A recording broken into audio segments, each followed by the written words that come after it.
banyak di situ tuh dia. Tapi biasa sama seperti masyarakat, bersaudara, berteman dengan masyarakat, mencari nafkah untuk keluarganya, perusahaannya, semua kayak gitu. Dan makam-makamnya semua sama seperti masyarakat. Makam Islami, tidak ada mulia kayak gini, tidak ada. Ini luar biasa ini. Ini naudzubillah min dzalik.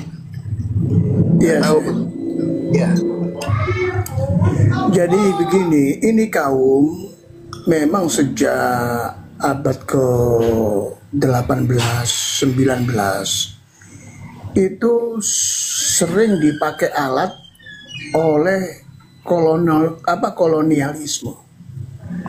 Dipakai alat dari kolonial. Ya, Waalaikumsalam warahmatullahi wabarakatuh. Terima kasih. Jadi kaum ini dipakai alat oleh kolonial Inggris, dibawa mereka ini ke India, terutama di wilayah Malabar dan Gujarat. Tapi Inggris tidak berhasil membawa mereka untuk merusak Islam di India. Ya, bahkan di satu wilayah namanya Kerala atau di Uttar Pradesh. Jadi memang ini kaum ini dipakai oleh kaum kolonial sebagai perusak Islam. Ya. Nah, kemudian dipakai oleh Prancis, kolonial Prancis masuk ke wilayah Afrika. Ya. Di sana ada di wilayah Tanzania. Ada juga di wilayah dulu namanya Zanzibar. Sekarang namanya Zaire. Kemudian dibawa ke Kenya. Lagi-lagi untuk merusak ajaran Islam di dalamnya. Polanya sama, mengaku keturunan Nabi. Tapi di Afrika mereka tidak berhasil. Jadi di dua wilayah mereka ini dipakai oleh kaum kolonial yang tidak berhasil. Yaitu dipakai kolonial Inggris di India tidak berhasil. Ya, penduduk India mengusir mereka. Kemudian yang kedua dipakai oleh kolonial Prancis untuk merusak Muslim di Afrika, dan juga tidak berhasil juga. Mereka terusir juga di situ. Nah, yang terakhir mereka dipakai oleh kolonial Belanda di Indonesia. Ya, ada beberapa wilayah yang menolak kedatangan mereka, yang pada saat itu memang dibawa oleh Belanda untuk masuk. Salah satunya wilayah Minang. Pada saat itu Tuanku Imam Bonjol itu, coba ya kita searching di Google ataupun di buku-buku sejarah tentang perang Padri dan tentang pahlawan yang bernama Tuanku Imam Bonjol. Itu ada sejarahnya. Ya, Belanda sangat kerepotan menghadapi pasukannya Imam Bonjol itu, sehingga Belanda membawa kaum Ba'alawi ini untuk masuk di wilayah Minang. Tujuannya untuk merusak barisan kaum muslimin di sana. Dan sama Imam Bonjol diusir. Makanya kalau kita lihat jejak-jejaknya, hampir gak ada jejak-jejak Ba'alawi di tanah Minang. Itu karena kecerdasan Tuanku Imam Bonjol, ya, yang bisa membaca pola-pola Belanda ini tujuannya apa, membawa Ba'alawi untuk masuk ke tanah Minang itu sangat jeli. Tuanku Imam Bonjol pada saat itu. Nah, kemudian di wilayah-wilayah lain yang terutama yang tidak bisa ditembus itu melalui ormas-ormas Muhammadiyah. Ormas Muhammadiyah itu sejak awal berdirinya sampai hari ini tidak pernah percaya mereka dan tidak pernah bersekutu dengan mereka. Itu hanya saja mereka mendapat peluang yang mereka bisa diterima itu di kalangan NU. Nah, di sini mereka mendapat vitamin, mendapat nutrisi, ya, mendapat nutrisi untuk membangun kekuatan mereka di Indonesia. Jadi, memang kaum ini kaum perusak dan sudah dipelajari oleh kaum kolonialisme itu sudah dipelajari. Islam yang dibawa oleh kaum Ba'alawi ini, sekte Ba'alawi ini bagus untuk merusak Islam. Makanya mereka selalu bersekutu dengan kolonial. Ya, di wilayah penjajahan Inggris mereka ikut Inggris, di wilayah penjajahan Prancis mereka ikut Prancis, di wilayah penjajahan Belanda mereka ikut Belanda. Jadi ini bukan di Indonesia saja korbannya ini, tapi di antara negara-negara lain Indonesia yang paling berhasil bagi mereka. Makanya sampai mereka berani mengeluarkan pernyataan bahwa Indonesia ini milik Aulia Tarim. Itu pernyataan-pernyataan syaitan. Ya, bahkan orang Arab pun tidak terima dengan pernyataan itu. Ya, itu pernyataan tidak diterima juga oleh orang-orang Arab. Karena itu pernyataan sombong, arogan. Ini saya tanya Bang Bablo ini. Indonesia negara Tarim. Ya kalau dipanggil kota nggak tahu itu kota atau kampung itu atau desa. Bagaimana bisa Indonesia, negara Indonesia dijadikan milik Tarim gitu?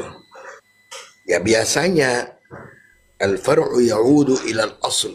Jadi cabang itu kembali ke asalnya. Jadi kalau kota dalam negara, tapi milik Tarim gimana? Mereka itu berusaha berubah sejarah, berusaha berubah budaya, berusaha berubah semua agama. Ini fakta ini. Kalau sejarah tidak bisa, cuman generasi-generasi yang baru itu butuh belajar sejarah. Ketika belajar sejarah Indonesia tidak bisa diberubahin. Selama generasi-generasi yang depan belajar sejarah Indonesia yang benar tidak bisa diberubahin oleh mereka itu. Masalahnya mereka sudah tahu bagaimana, mohon maaf ya, status masyarakat di Indonesia. Makanya banyak yang tidak tahu, paling khusus Muhibbin, tidak tahu sejarah. Makanya mereka itu berani berusaha diberubahin sejarah Indonesia, berusaha diberubahin budayanya juga. Nah ini sama seperti, mohon maaf ya, dalam bahasa Indonesia tidak ada ana, ente, ane, antum, itu tidak ada. Dimasukin dalam bahasa sampai Muhibbin sekarang dipakai ana, ente, antum. Memang itu kalau Anda mau belajar bahasa Arab atau mau ngomong bahasa Arab, silakan belajar yang benar. Belajar lughatul Quran. Jangan dicampurkan bahasa. Cuman ikut-ikutan. Ini bukti bahwa mereka itu ikut-ikutan saja. Kalau budaya tidak bisa diberubahin juga selama generasi-generasi memegang budaya Indonesia dan tidak diberubahin. Nah ini yang kebahayaan benar. Yang paling bahaya masalah ajaran sesat biasa, saudara. Kata mereka madhab Imam Syafi'i, tapi kelakuan mereka itu bukan ahli sunnah wal jamaah. Bukan. Tidak ada ahli sunnah wal jamaah yang menyembahkan makam-makam kayak gini. Coba lihat makam ini hijau. Ini ajaran mana? Madhab mana ini? Nah tuh.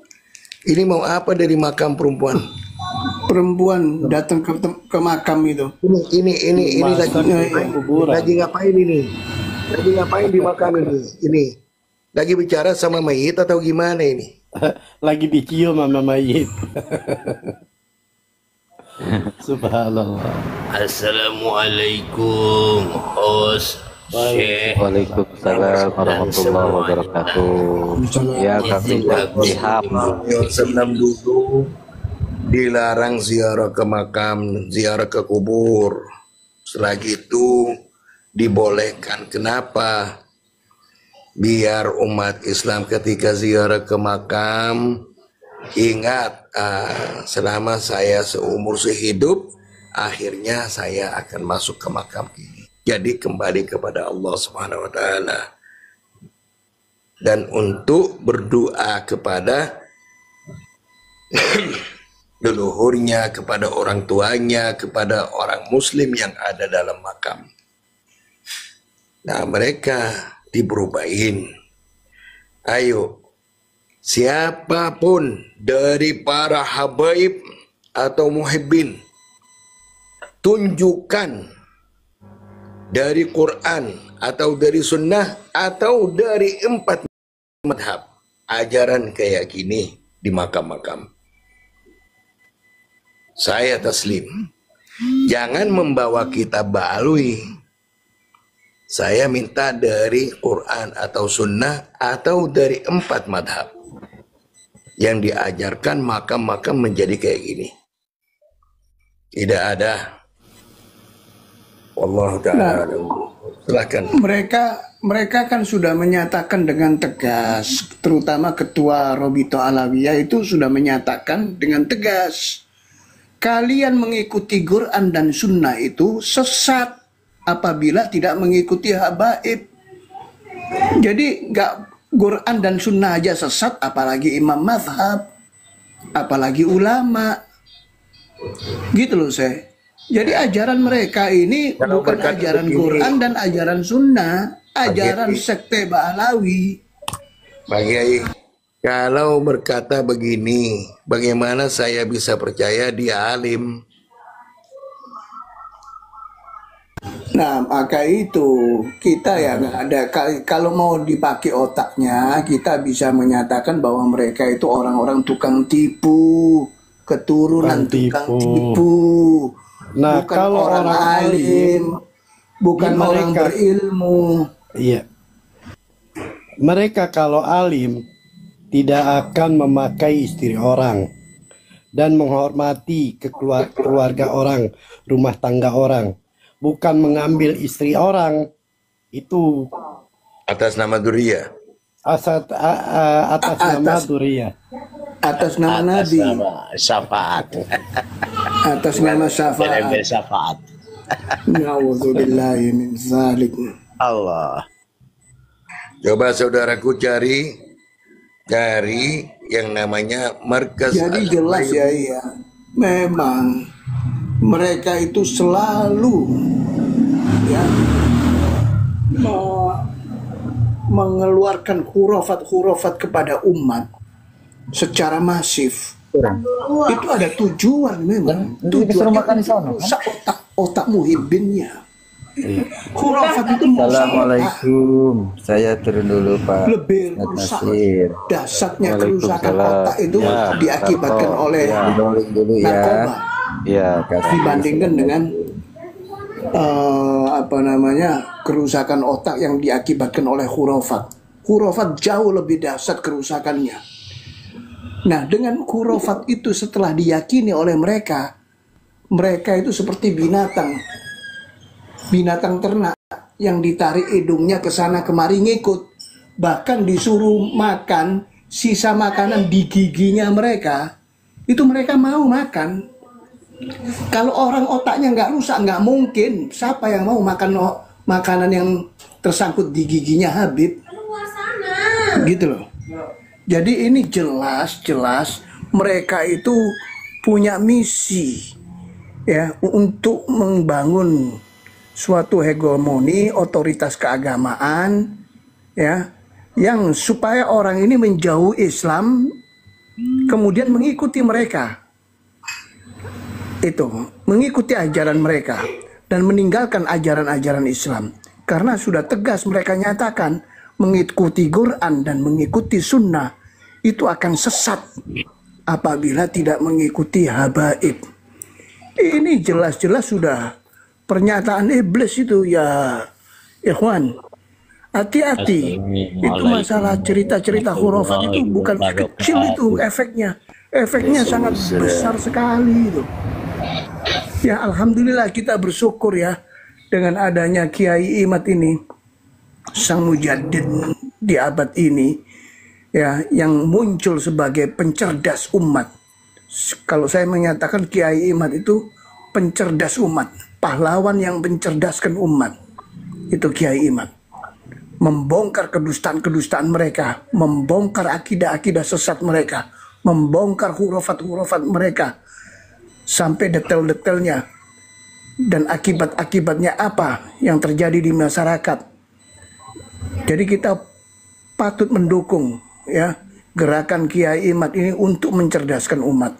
Maka dari itu sering saya tekankan, kalau kita membuka komal-komal semacam ini, ya kita tiru seperti metodenya Nasir Al-Haq ini ataupun Ipin Upin ini, ya yang memutar video-video kesesatan mereka agar masyarakat ini bisa cerdas, dan tidak boleh lagi sudah ya kita buka ruang-ruang diskusi dengan mereka. Nggak perlu. Sekarang ini ruang edukasi. Yang paling penting itu ruang edukasi bagi masyarakat. Ya, jadi metode ini saya sangat mendukung sekali.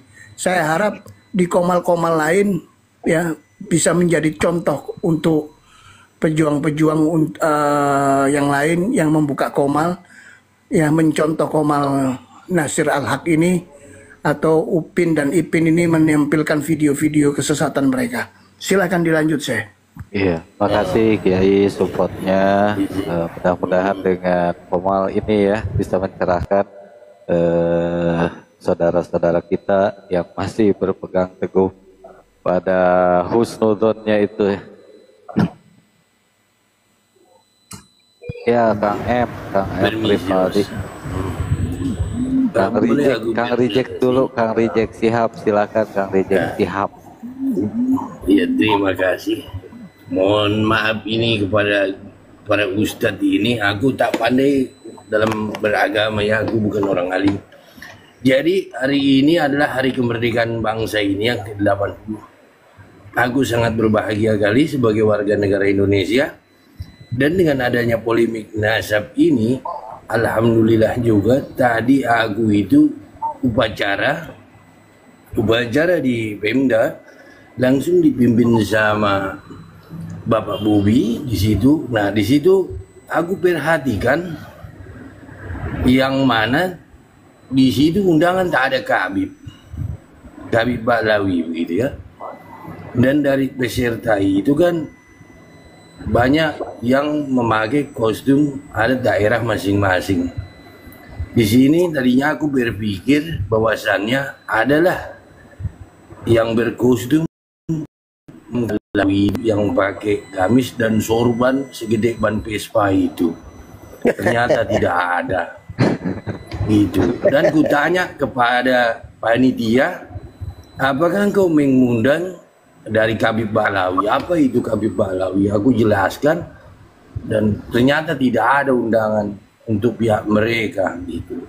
Bukan aku membenci Arab, tapi aku ini memisahkan yang mana orang Arab, yang mana orang Ba'lawi, karena Ba'lawi itu bukan orang Arab. Begitu. Alhamdulillah kali aku menengok ini tak ada, mereka dia diberikan panggung sebagai tamu undangan di pemerintahan begitu. Dan ku tengok juga di YouTube itu di Jakarta pun tak ada mereka diberikan panggung itu. Ya seperti itu aja, rasa bahagiaku hari ini berarti berefek sekali. Pemerintahan sekarang sudah tak memberikan lagi panggung buat mereka. Begitu host dan semuanya. Terima kasih Kang Reject. Sambung mengenai upacara 17 Agustus ini, ada kesannya ada politik juga. Kenapa? Kalau kita kembali kepada tahun 2019, tahun 2019, ketika Prabowo ini didukung oleh dari kalangan mereka, jelas mereka itu mendukung dengan mengatasnamakan ijma ulama. Prabowo ini 2 kali kalah didukung sama mereka secara politik, tapi ketika kemarin tidak didukung sama mereka, Prabowo bisa menang. Itu sehingga secara politik mereka diabaikan sekarang. Lihat aja KDM kemarin, jelas-jelas menyentil tentang mereka dan mereka melawan dengan tidak boleh memilih Deddy Mulyadi karena orang musyrik, tapi menang jauh, menang telak itu Deddy Mulyadi, sehingga secara politik mereka terabaikan sekarang ini. Ya mungkin itu alasannya sekarang mereka tidak menjadi tamu kehormatan di upacara-upacara besar tentang di Indonesia ini.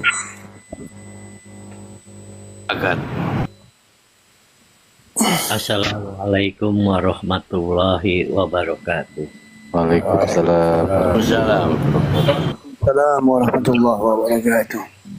Perjalanan Rasulullah semasa hidupnya selalu membebaskan budak-budak. Jadi beda jauh sama Ba'alawi, malah mencetak budak.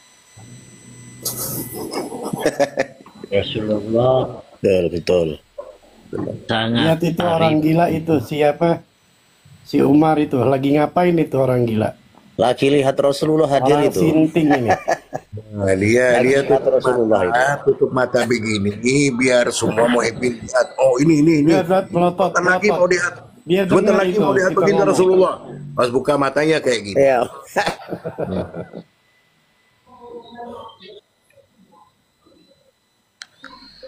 Ya silahkan lanjut. Jadi barang siapa yang tidak mengikuti ketentuan Nabi Ngibul itu ngibul. Lihat yang ditunjukkan dari Nabi, Sunnah, dan Al-Quran, Sallallahu alaihi wasallam. masalah juriyah Rasulullah itu. atau Habib itu panggilan di Yaman. Anak pernah dengar Allah ya Rabbi. karena anak ke sana Allah. ada seorang anak laki-laki dipanggil abinya itu, ya Habibi ta'al, ya Habibah ta'al. Jadi dipakai di sini karena sabdanya Nabi, menjaga keturunanku, bukan itu maknanya.